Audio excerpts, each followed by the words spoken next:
او موږ کم کس دي چې هغه ته څه مسله نشته هر کس څه څه مسله ده الله سبحانه وتعالی ذکر ډېر کوم مسلې ورته حل کړي او باقي دلیل دی په قرآن کله چې یونس علیه السلام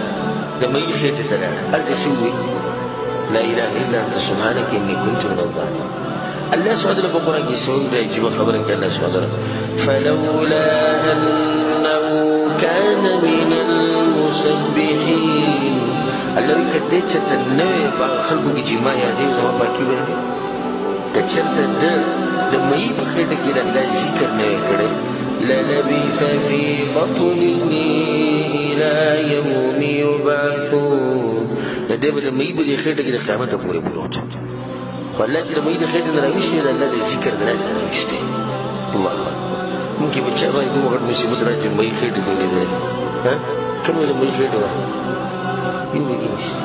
زیات دې قرضه ده دومره غټه سخته په چا نه راغلي کوم چې یونس علیه السلام راغلی معمولي حالات داسې کېږي دغه دنیا ده وتلک الایام نداولها بین الناس ورځې دې ګرځي کله به حالات ښیي کله به کمزوري کېږي کله به پیسې زیري کله به لګي کله به روغ بدني کله به ناجوړ کله به خوشحالي وي کله به غم کله به یو کېدی نو کله به جدا کېدی دا خو د ژوند سره تړلی شوي خبرې ته اوس ډېره فایدهمند خبره کوم د ژوند سره یو څو خبرې تړلی شوي خوشحالي او غم خوشحالي او خفګان دا د ژوند سره تړلی شوي خبره غریبي مالداري روغ بدن او بیماري یو ځای کېده او بیلتون دا خبرې د ژوند سره څه دي تړلی شوي خبرې لکه حالات بالفرض یو څو ورځې کمزوري شو نو باید بیا موږ څه کوو چې دا څنګه او دا عقیدې خرابې شي عقیدې به خرابوو الله به دغه یقین بس دغه یقین دغه پورې یقین نه په دې ټیم کې ځان ته دا رایې وایي چې یونس علیه السلام هغه باندې سخته راغله دې سخته لاره په موږ کې به چا نه راغلی او سجن وکړو الله یاد کړو الله دې سختې نه وشي تاسو هم الله یاد کوي نو د الله سبحانه وتعالی ذکر چې کې الله به تا د دې سختو د دې مصیبتونو څه کړي تا به دې وباسي د دې ذکر د لاسه به الله به ستا غمونه ختموي یې انسان ته غمونه ډېري سوچونه ډېري فکرونه ډېري هر سړي خاص کر په مسافرۍ کې د فکرونه ډېري غمونه ډېر شي د مور پلار سوچ دی د بچو سوچ دی د هغوی د تربیت سوچ دی د پیسې سوچ دی دلته د اوسېدو لپاره هم ځان لم څه پیسې ګټل پکار دي ډېر سوچونه چې د هر انسان ته شته دې څوک نشي د دې سوچونو نه خلاص دي د مالداره چې څومره غمونه کېدو نه د غریبانو ته بلی نشته خو هر انسان څه غمونه شته د دې غمونه د وتو لار هغه د الله سبحانه وتعالی ذکر کول او په هغې دلیل دی په قرآن کې هم د یونس علیه السلام په دې قصه کې الله سبحانه وتعالی څه وایي يونس عليه السلام ده مثال لكن وذنوني ذهب مغاضبا فظن ان لن نقدر عليه الله يبيو ولا لا غصو خفوا لما القوم ده ما يخرج الله سبحانه وتعالى واجب فنادى في الظلمات بيبري تروك ان لا تتشغل ان لا اله الا انت سبحانك اني كنت من الظالمين لا ذكري الا ياتوا بيدي لكم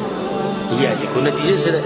فاستجبنا له ونجيناه من الغم وكذلك ننجي المؤمنين الله يقول دغه خبره واورئ دغه ذکر الله سبحانه وتعالى يقول هغه موږ واورئ ونجيناه من الغم وغم مغرب وست وكذلك ننجي المؤمنين الله تبسم المؤمنات دغمون روباس وتيده بشاينه چې الله ذکر کوي الله سبحانه وتعالی هغه هم د دې غمونو نه راوباسي د الله سبحانه وتعالی ذکر هغه عبادت ته چې باقي پاتې کېدونکی عبادت دی الله سبحانه وتعالی په قرآن کې څه وایي المال والبنون زینة الحیاة الدنیا الله وایي مال زامن اولاد د دنیا ښایست بس نور پیسې نشته فتنه امتحان اصلي پاتې کېدونکی شی څه دی والباقيات الصالحات خير عند ربك ثوابا وخير املا او لوی باقي پاتې کېدونکي نیکیانې د هر څه نه غوره دي د بچو نه د مال هر څه نه غوره دې ځنه مراد باقیات الصالحات نه مراد د الله ذکر دی. ځکه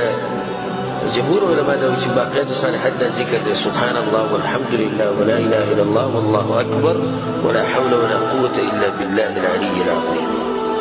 الله وی دا الله یادول دا اوچت نعمت دی. والباقيات الصالحات خير عند ربك ثوابا، فدي من غير ثوابونه ملوي انسان. دي ذكر ده الله سبحانه وتعالى ویلي الباقيات الصالحات.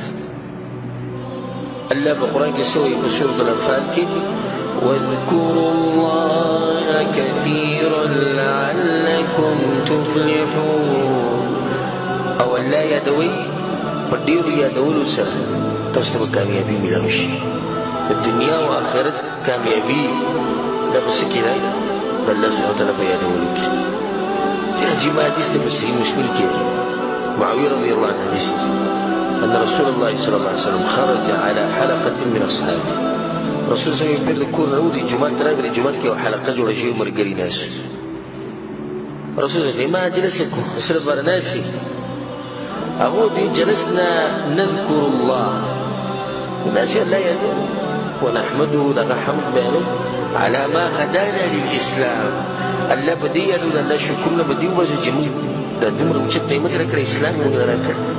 ومن به عليه بس دا دين نعمت وبدلك من الله حمدنا والسلام وشكرنا كده وتناسي. رسول الله صلى الله ما أجلسكم إلا ذاك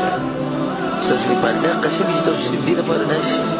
قلت يا رسول الله والله ما أجلسنا إلا ذاك تنقل الله قسم دخل الناس وشرب أغني ناس. رسول الله صلى الله عليه وسلم ما تاسو قسم بدي درنکو چې پتا سوالي تهمت لګوم یا پتا سوالي شک خو خبر ده چې اتاني جبريل په ما بشرک سره مکه جبريل عليه السلام راغله فأخبرني نمال إذا خبركم أن الله عز وجل يباهي بكم الملائكة چې الله ستاسو التذکره بالملائکه مجلس کې شروع کړی او الله ستاسو ذکر الته شروع کړی ملائکه ته ورور باندې بندګانو ته ستاسو صفات الله بیانوي صفات کې الله دی ځکه ما تاسو ته کوم څه کېږي ته په ناسي لکه څنګه وخت کوي جبريل هغه ماته وي چې په جمعه کې څه کسان ناسي الله یادي او الله به کوم ځای کې تذکره کوي اسمانونو کې دې تذکرې چې هغه رواني